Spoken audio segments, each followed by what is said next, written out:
Hi everyone, this is the last installment of our 5.2 lesson. Okay, so we've talked about how to get the actual energy value, the delta H or the delta or the molar enthalpy or whatever we're looking for. And we already alluded to what was a thermochemical equation. A thermochemical equation, okay, is an equation that had a chemical equation with products and reactants, but there's also a numerical energy term. And that energy term can either be a product or a reactant. It depends on whether or not it's exo or endothermic. So let's take a little bit of a look into that. And I'm just going to change my pen color yet again. Okay. So sometimes we know, well, not sometimes, we do know, endothermic enthalpy changes are reported as having positive values. And we know this now, okay? So anytime we see a positive delta H, we know that that's endothermic. That means that the system, my chemical system, absorbed energy. So it has more energy, so the difference is positive. However, if my system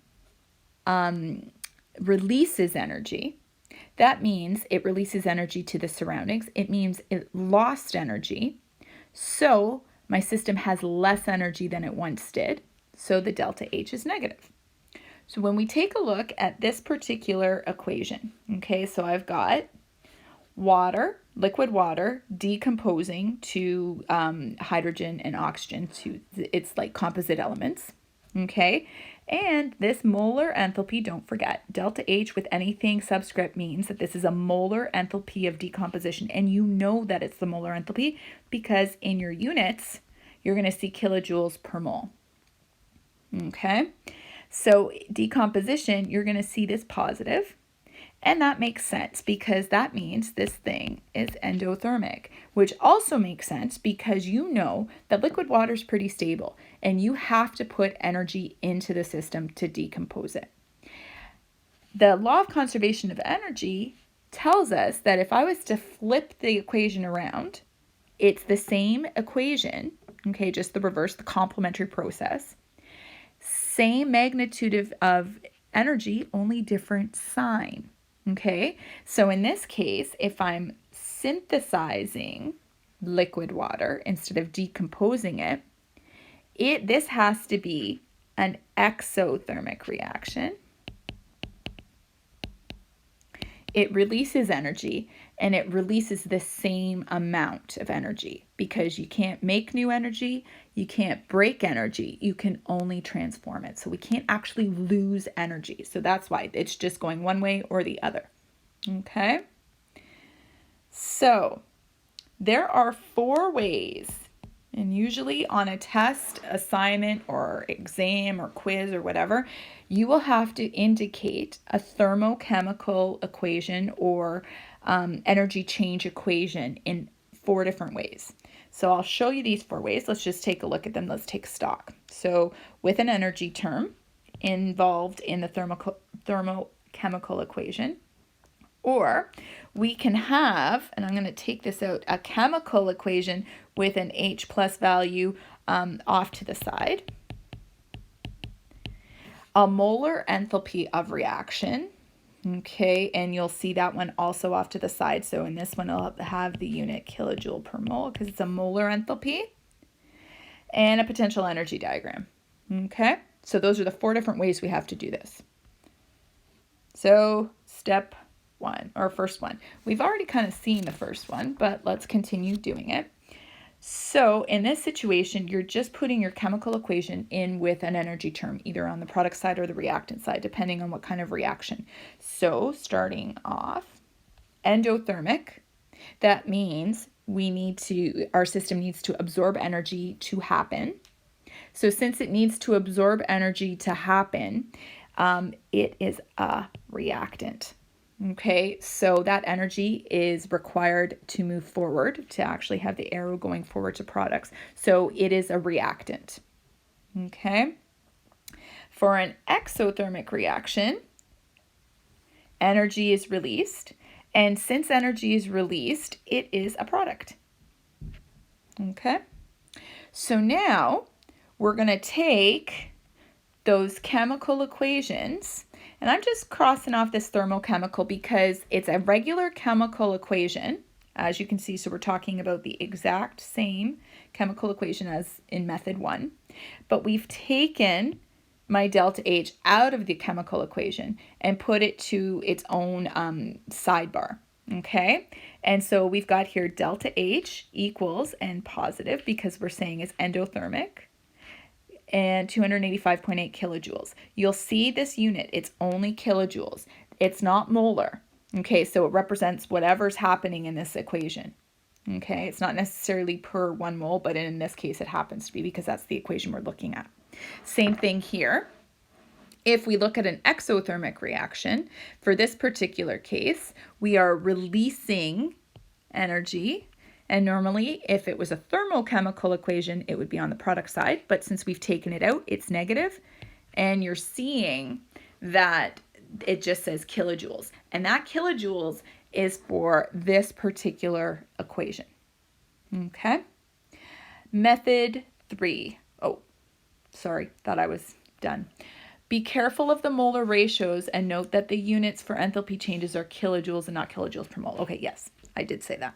Okay, so method 3, molar enthalpy of reaction. So this is where it actually matters how much. Okay, we're talking specifically about 1 mole, right? So 1 mole of the substance. Okay. And when we talk about the standard, this is an important one, the standard molar enthalpy of reaction, we're talking about the molar enthalpy of whatever reaction that's happening. And if you remember this from last year gases unit, of 1 mole of the substance at a very specific scenario. And that scenario is standard ambient temperature and pressure. And those conditions are 100 kilopascals, and a specified temperature. For our purposes, ambient temperature is considered to be 25 degrees Celsius. Okay. There's usually a table, and there is a table in your textbook. I think it's in Appendix C. Okay, so let's just take a look. These delta H, so these standard molar enthalpy reaction values are in charts. And if you take a look here, everything. So let's just take a look at this one right here. Okay. So we've got a scenario where we've got 2 moles of methanol combining with 3 moles of oxygen. So this is a combustion reaction. And you're making carbon dioxide and water. And so you can see that this is a combustion reaction. And the minute you see this little knot here, that knot indicates that it's at standard ambient temperature and pressure. Okay, so what they're saying is, under these conditions, 1 mole of methanol, when combusted, because we're talking 1 mole, will release, and we know it's releasing because it's negative, 726 kilojoules of energy. Okay, so I'm going to just say it one more time. This thing right here is telling me the standard molar enthalpy of the reaction. So at standard ambient temperature and pressure, 1 mole of methanol will, when combusted, will release 726 kilojoules of energy. The last method is the potential energy diagram. And this potential energy diagram is a graph.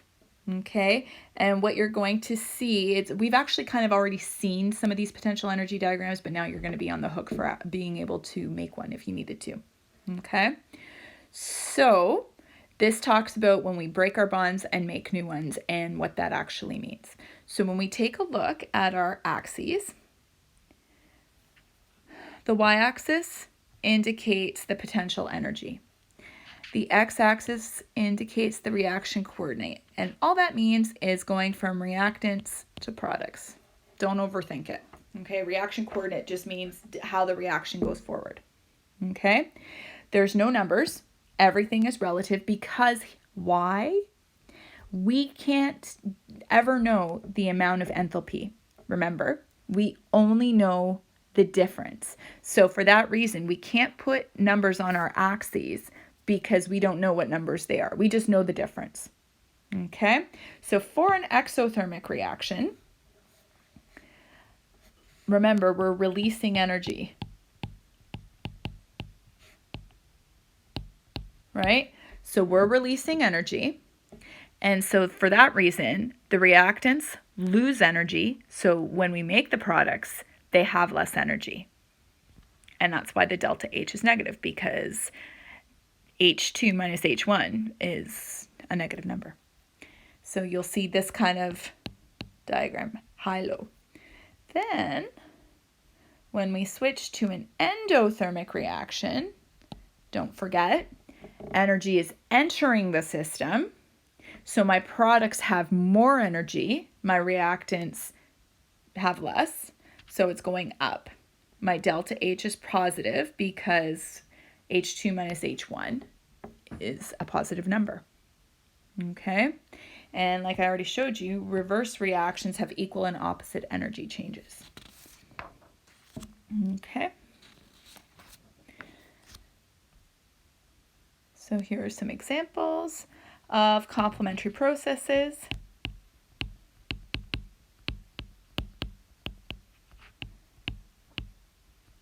And you knew this in grade 10, cellular respiration and photosynthesis. What you'll see, cellular respiration is exothermic. Photosynthesis is endothermic, and that makes sense because you need Mr. Sun to grow plants, right? And so you'll see equal magnitudes, but different signs. Not different, opposite signs. Okay, there you go. 4 ways, here's a nice little summary chart right here, my 4 ways of communicating energy changes. And